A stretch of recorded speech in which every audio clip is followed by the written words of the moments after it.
This is John from caveofprogramming.com. In this tutorial we're going to look at constructors and destructors in C++. A constructor is a special method that runs when your object is instantiated, and the destructor is a special method that runs when your object is destroyed. So when you create an object, when you create a specific cat, in the example I've been working with from your cat class, that's when a constructor runs. And when the memory for that object is deallocated, when the cat is destroyed, that's when the destructor runs. So let's take a look at that. I've created a main function here, and I've put two couts in it. So one's right at the start and it says starting program, and one's right at the end just before the return and it says ending program. So if I just run that now, it's just going to say starting program, ending program. I've also created a cat class like we had in the last tutorial. I've given it a private, I've been calling this a data member, and it's actually a specific kind of data member. It's an instance variable, because as we'll see in future tutorials, this happy thing here, every single cat that we create from every particular cat, every particular object that we create from the class will have its own version of this happy variable. So every cat could either be happy or sad, but we'll get onto that in future. So this is an instance variable of type bool, which I've called happy, and we've given it a method called speak, like in the last tutorial. And all that does is speak just looks at happy, and it says if happy is true, output meow. Otherwise, if happy is false, output like a distressed cat noise, angry cat noise. And you'll notice here that in the last tutorial I actually initialized happy. I set it to true or false, and here I've removed that initialization, so we're not setting happy to anything. And it's an interesting question just to start off with, and this is relevant to what we will talk about in a minute. What's going to happen if we run this program? What value will happy have? Let's go to the main function here, and I'm going to create a cat, let's call it Bob. So this is called instantiating. We're instantiating a cat from the class. In other words, we're creating a particular cat object to represent a particular cat from this blueprint, the cat class. And let's call bob.speak. So if I type just .s and do control space, the autocomplete just completes it for me. That was just holding down control and pressing space after typing the first few letters there. Let's run this, and it actually says, well, we've got an error here. Yeah, I forgot to put the include file in. I always forget that. Fortunately, the compiler catches this kind of error. So let's do include cat.h, because we need to include cat.h in any file, any CPP file, or even a header file where we refer to the cat class. So in this cat.h, we're defining the cat class. So obviously we don't need to include cat.h in cat.h. That would be recursive. You know, your program would never compile, even if it allowed you to try to build it, which it might do. I don't know. I've never tried it. But in cat.cpp, where we're supplying the implementation of the cat class, the actual guts of it, the actual code that does stuff, there we need to include cat.h. And also, because I'm using that cat class in the main function, I need to include cat.h there as well. Otherwise the compiler just won't know what it is. Okay, let's build that. I'll use the shortcut on the Mac, it's Control B to build all projects. Actually, that's a bit lengthy. Maybe I should just build a particular one. But anyway, let's run that now.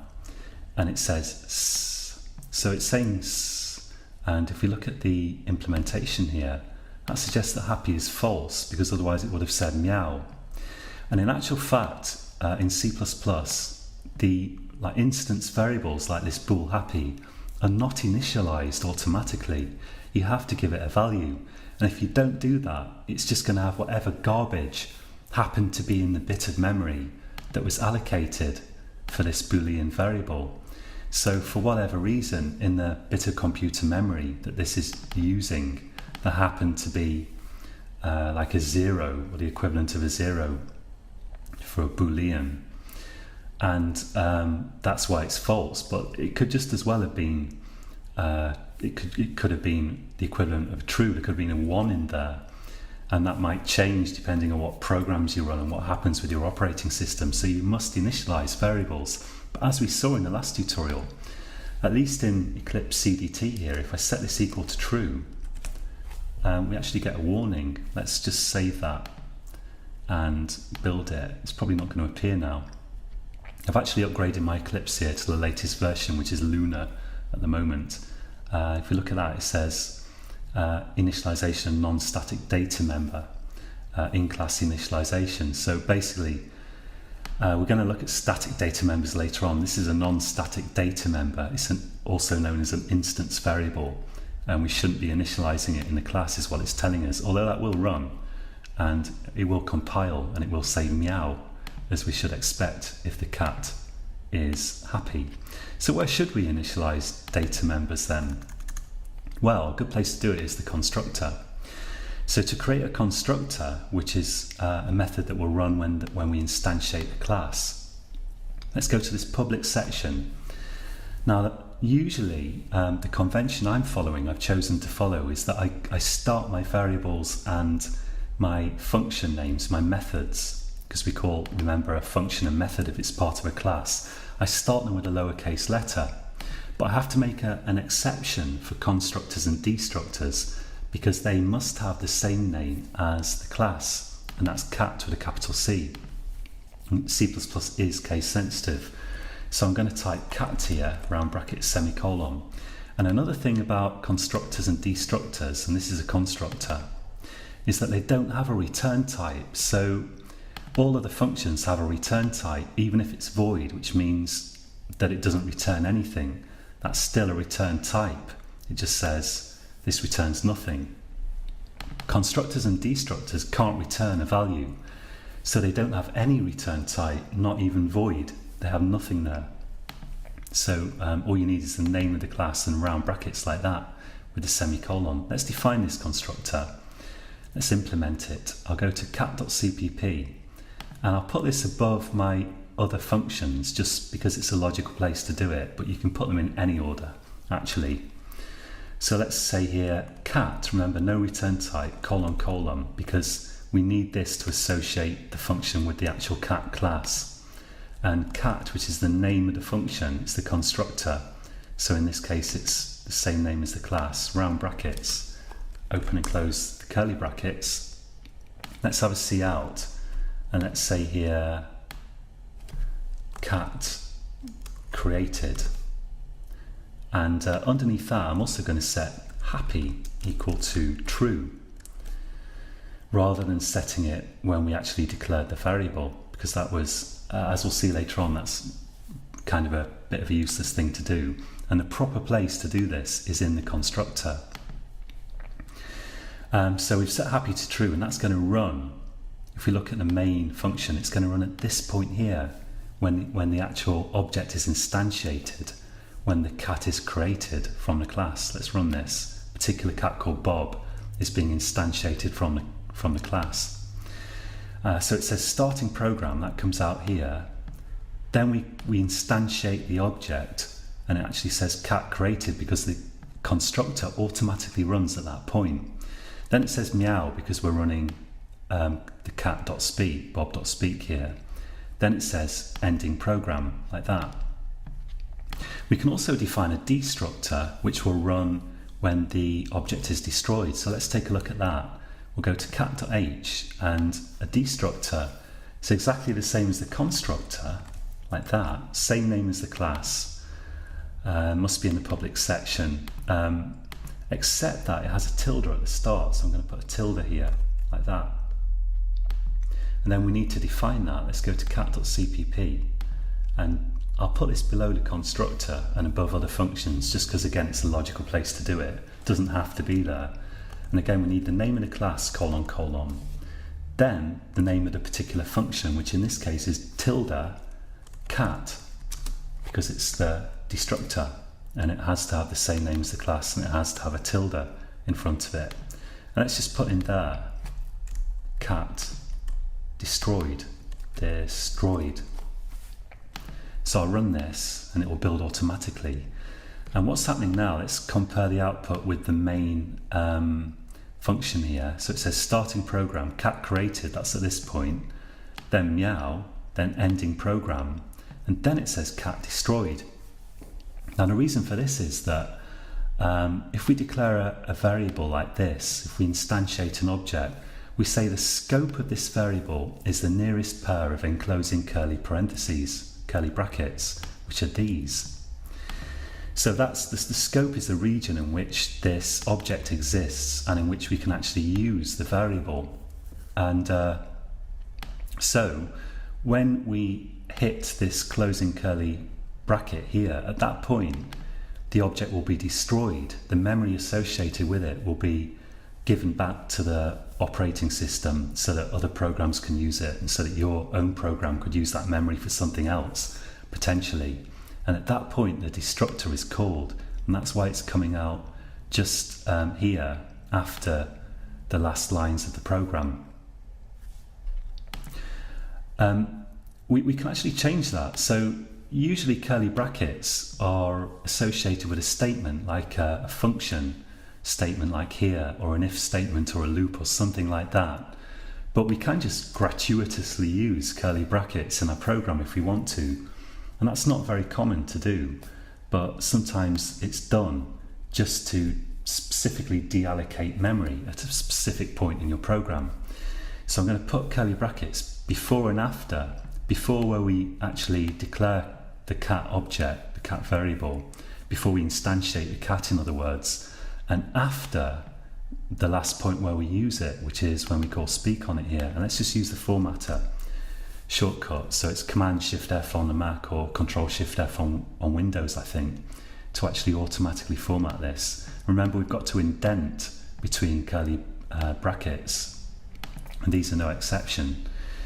So this looks a bit strange and it's not very common, but we can do it. And now what effect this is going to have, it's going to mean that cat only exists between these curly brackets. So after the closing curly bracket, because we declared it within these curly brackets, we can't now do stuff with Bob. We can't call bob.speak again down here, because it's outside the scope of this variable, which is just here. We can't do that. And also the memory associated with this object is going to be deallocated. In other words, the object's going to be destroyed. The particular cat will be destroyed when we hit this closing curly brackets. I don't like to talk about cats being destroyed, but it's not a real cat. So let's just run that and see what happens. And remember, in the last version we had of the program, it said cat destroyed after ending program, because the cat was destroyed when we hit this closing curly bracket. That's where the object is destroyed and the memory is deallocated associated with it. Let's run it now and see how that changes.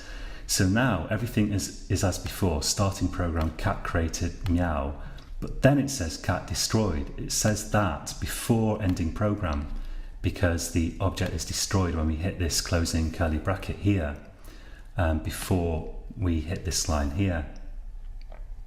So I'm going to leave it there for this tutorial. And to practice this, what I'd recommend is define a class of your own. Give it at least one function. Give it at least one data member like that. Then add in a constructor and actually type it out yourself, because when you create a class, if I right click the project and go to new class, you can just tick these to automatically generate constructors and destructors. And if you have a lot of trouble getting them working, it's worth just trying that so you can see them working. But it's really, really important to type them out yourself when you're first starting, because that will really help you memorize what they look like. And if you don't do that, you'll sort of tend to forget things like the exact formatting. You'll forget that it's case sensitive, or that you need a tilde or a semicolon, or you'll put it in the wrong place or something. So it's very important to type the constructor and destructor out yourself. And when you've done that, I'd recommend initialize any variables that you've got in the constructor and actually use them in a function that you define. Use them to do something so you can see that their value is what you expect it to be. At the very least, just output them in some method, output the value of them. And also put statements in your constructor and destructor just so you can see when they're run. Build that program and try putting curly parentheses around the instantiation of your object, around the, limit the scope of your variable a bit more with curly parentheses and see what effect that has.